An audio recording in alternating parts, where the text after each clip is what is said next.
नाम क्या है आपका? मेरा नाम कुशल कुमार है जी। तो ये क्या मामला क्या हुआ था, क्यों ये जो आपका वीडियो जो वायरल हुआ है मार पिटाई का, इसके बाद में जो है आपके ऊपर एफआईआर भी हुई है, तो ये मामला क्या था, क्यों मार पिटाई जो है आपने की? सर मामला तो ऐसा है कि सोशल मीडिया पर सब ये दिखा रहे हैं कि मार रहे हैं, लेकिन उसके पीछे का कारण किसी ने नहीं पूछा। मेन कारण ये था कि जो मेरी घरवाली है वो गांव के ही लड़के के साथ फ़ोन पे घंटों घंटों बात करती थी। मैंने इसके लिए उससे पूछा, उसने इससे मना कर दिया और फ़ोन तोड़ दिया। मैंने फ़ोन बनवाया, उसके बाद मैंने उसको बोला कि भाई तेरी रिकॉर्डिंग और फ़ोन जो डिटेल है मेरे पास है। दूसरा जो पक्ष था, जो लड़का था, उसको भी मैंने बुलाया, उसकी मदर भी आई थी। जब मैंने इन दोनों को पूछने और बोला गलती मान लो, तो इसने और लड़के ने मेरे पे हमला कर दिया। हमला कर दिया और मेरे को नीचे फेंक दिया। जब ये बात होगी तो मैं तू ज़्यादा बढ़ गई। मैं तू ज़्यादा बढ़ गई तो मेरा ब्रदर जा रहा था, तो ये हमारे को आया छुड़ाने आया, तो इसके ऊपर भी जूती से और मुंह पर थूक दिया और इससे जो है बात ज़्यादा बढ़ गई। और जो पिछले दिन जिस दिन इसने फ़ोन तोड़ा, उस दिन कुछ बोल रही थी उसके साथ कि इसको रास्ते से हटा देंगे। मैंने खुद अपने कान से सुना है। तो ऐसा है सर, मेरे को तभी शक हुआ, तब मैंने इसका फ़ोन चेक किया तो मेरे को जो कोर डिटेल है और रिकॉर्डिंग है वो सब मेरे पास पड़ी हुई है।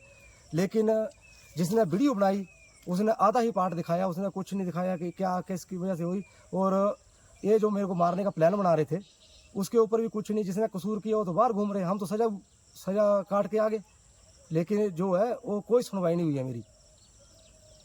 जो दहेज के आपके ऊपर इल्ज़ाम लगे हैं उन पर आप क्या कहेंगे? दहेज की डिमांड आपने दहेज की जी? सर मेरी 2007 में शादी हुई थी, तो 2007 से लेकर 2018 तक तो मैं डिस्ट्रिक्ट शिमला और किन्नौर में नौकरी की है। हम दोनों ही मतलब क्वार्टर में रहते थे, नौकरी करता था मैं, मेरे बच्चे भी कांगे भी पढ़ते थे। दहेज की कोई ऐसा मामला नहीं है कि दहेज, मेरी एक तो लव मैरिज है, मैंने क्यों दहेज मांगना, और दहेज का तो कोई यहाँ है ही नहीं है, कुछ भी दहेज का कुछ नहीं है सर यहाँ। अभी क्यों इल्ज़ाम लगाया जा रहा है? सर वो तो मेरे को नहीं पता इसको कौन सा प्रेशर है, किसके बोलने से ये दहेज प्रताड़ना की लगा रही है। लेकिन जो वो है कि भाइयों का साथ मिल गया और हमारे गांव वालों का साथ मिल गया, हाँ जी इसको ऐसे कर दो वैसे कर दो, वैसा कुछ नहीं है। 20 साल मेरे शादी को हो गए सर, आज तक कोई भी मामला ऐसा है पंचायत में या थाने में हमारी लड़ाई का या और का बता दें हमारे को कि हम भाई पहले भी हमारा मामला जो है आया आपके पास। बच्चे कितने बड़े बड़े हैं? बच्चे मेरे, एक लड़की फर्स्ट ईयर में, एक +2 में और मेरा बेटा 8वीं में। इतने बच्चे बड़े होते हुए जो अगर आप ऐसा काम करेंगे तो भाई गुस्सा आ ही जाता है। तो आप क्या चाहते हैं अभी? मैं चाहता हूँ कि कोई बात नहीं, अगर अपनी गलती मान ले तो मैं आ जाए, अपना घर संभाले, मैं ये चाहता हूँ।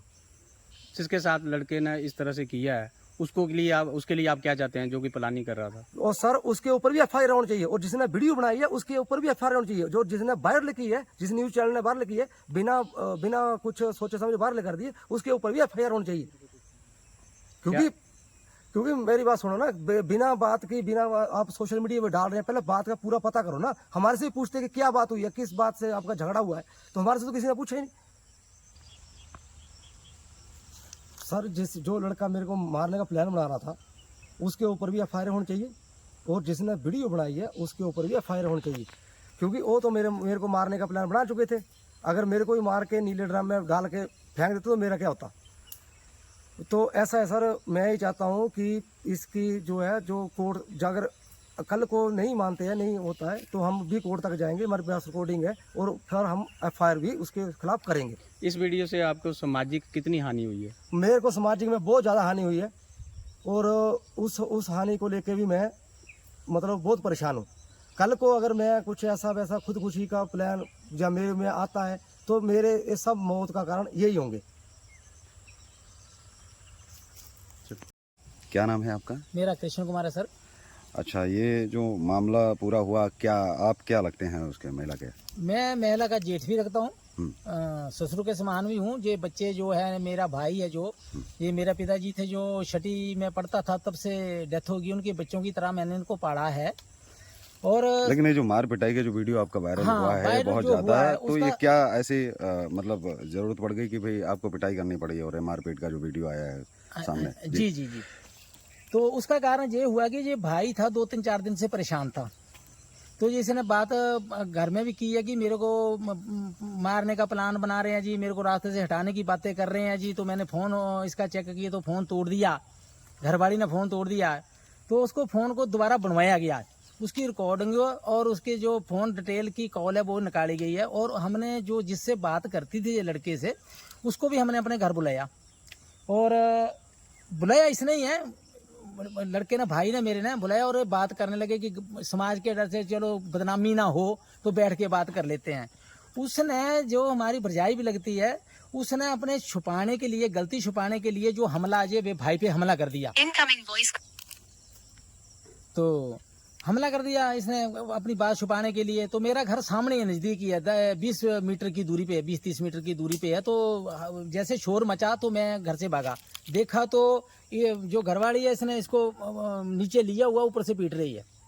तब जब मैं जाके छुड़वाया, उसने, मैं छुड़ाने से इसको छोड़ा और मेरा गला पकड़ लिया और मेरे को भी उसी जूती से और मुंह पे थूक दिया और उसी जूती से मेरे पर भी हमला कर दिया। तो जो वीडियो जो बनाई है, हमारे पड़ोसी ने वीडियो बनाई है, वो जो कट करके दिखाई है, जो पूरा मामला वो नहीं दिखाया, जो शॉर्ट कट करके दिखाई है इन्होंने वीडियो, इनके ऊपर भी हम चाहते हैं कि एफआईआर होनी चाहिए। और मीडिया ने जिस चैनल ने दिखाया उसके ऊपर भी हम एफआईआर दर्ज चाहते हैं। क्यों एक ही पक्ष की सुनी है, दूसरे की पक्ष की सुनी नहीं है और वीडियो वायरल कर दिया। हमारी भी तो सुननी चाहिए थी कि किस वजह से पिटाई हुई है। एक तो देखो, एक कुंवारी हो तब भी कोई बात नहीं है, शादीशुदा महिला है, फर्स्ट ईयर में बेटियां 2 हैं, पढ़ती हैं, बेटा है, अब गांव के लड़के से ऐसे संबंध बनाए तो कौन सहन करेगा। तो मैंने अपना पक्ष छुड़वाने के लिए ही मैंने इसके ऊपर जो 2-4 जो मारता हुआ दिखाई दे रहा हूँ मैं, वो अपने छुड़ाने के लिए है, ना कि मैं इसके ऊपर। बात है कि ये बढ़ा चढ़ा कर सोशल मीडिया पे दिखाया गया है, कारण किसी ने नहीं जाना, किसका कारण क्या है, इसके पीछे का कारण क्या है। अब भाई को जैसे हटाने की बात कर रहे थे, रास्ते से उसने कानों से सुना है, तो रास्ते से हटाने की बात करते तो उसको मारने का प्लान बना चुके थे। उसको शक पड़ गया, टाइम रहते उसको शक पड़ गया, उसने फोन चेक कर लिया, नहीं तो आज हमारा भाई इस दुनिया में नहीं होता। हमारा भाई पहले ही है, ठीक है। तो इसने पूरा प्लान बना दिया था मारने का, और ये तो चलो उस परमात्मा की मेहर होगी, ये बच गया। अब हम ये चाहते हैं कि जिसने वीडियो जो बढ़ा चढ़ा के और कट करा के दिखाई, उसके ऊपर भी हम एफआईआर दर्ज चाहते हैं। और आने वाले टाइम में जो गलती नहीं मानता है तो जो गांव का लड़का है उसके ऊपर भी हम एफआईआर करेंगे और आगे तक जाएंगे, कोर्ट तक जाना पड़ेगा वो भी जाएंगे। और हम जो इसने चैनल ने दिखाया है हम उसके ऊपर भी एफआईआर दर्ज चाहते हैं। क्यों, उसने हमें हमारा पक्षपात कुछ नहीं पूछा, हमारा भी तो पूछना चाहिए था कि आपने क्यों पिटाई की है, क्या इसने बढ़ा चढ़ा के सोशल मीडिया पे दिखाया है, तो हमारा इंसाफ नहीं हुआ है। आगे लिए अब भाई जो डिस्प्रेशन में चला गया है, वो कल के दिन के लिए कुछ भी होता है, खुदकुशी करता है, जो कुछ भी करता है उसकी जिम्मेवार इसकी घरवाली होगी, उसके भाई होंगे जो इतना प्रेशर डाल रहे हैं, भाई होंगे, और जो लड़का है जो बातें फोन पे करता था उसका कारण यही होंगे, जो अगर जो कुछ लड़का ये खुदकुशी करता है। तो दूसरी बात है जो परिस्थितियां पहले बनी हुई है, जैसे नीले ड्रम में घुस रहे हैं, को कहीं काट के डाल रहे हैं, को कहीं काट के डाल रही हैं पत्नियां, तो क्या हम उसका मरने का इंतजार करते हैं भाई का? जो तो समय रहते हमें पता चल गया, चल तो वो तो बचाव हो गया। अगर जो जैसे हटाने की बात कर रहे थे, जैसे तो सोशल मीडिया ने ये ऐसे डाला है, तो ऐसे कि हम मरने का इंतजार करते, इसका मर जाता तो दिखाते। अब सोशल मीडिया ने जो इतना दिखाया है वो बिल्कुल गलत है। और क्या हमें कोई इंसाफ नहीं चाहिए? इंसाफ मर्दों को भी चाहिए, इनको भी चाहिए। ऐसे तो नहीं है कि चलो जी ड्रम में फेंका। अब कई कांड हुए हैं, आप देखो रोज के हजारों के हिसाब से कांड हो रहे हैं, पत्नियां कर रही हैं जी, कोई कहीं मार रही हैं, कहीं किसी से मरवा रही हैं, प्रेम प्रसंग चले हुए हैं, जवान बच्चे, हाँ जवान बच्चे हैं। और ये भी नहीं है कि कितनी इतनी बड़ी लड़कियां हैं, लड़का है, और लड़के को भी सारा पता है कि ऐसे ऐसे मम्मी फोन करती है, उसने भी बताया था है। तो इसके लिए हमें जो है इंसाफ चाहिए। और दूसरी बात ये है, हम सभी भाइयों से ये पूछना चाहते हैं जो कमेंट कर रहे हैं ऐसा होना चाहिए था, वैसा होना चाहिए था। जो एक सुबह से मर्द जो है भूखा प्यासा घर से निकलता है रोजी रोटी कमाने के लिए, अपने बच्चों का पेट भरने के लिए, और रात भर दिन भर काम करके लौटता है, क्या उसको ये हक भी नहीं है कि पत्नी उसको इज्जत दे सके या उसकी इज्जत नीलाम कर सके? जो पत्नियां जो उसका हक है जे कि अपने मर्द को कहीं गलत संबंध बना के मरवा दें या कुछ कर दें, ऐसा हक है? जी।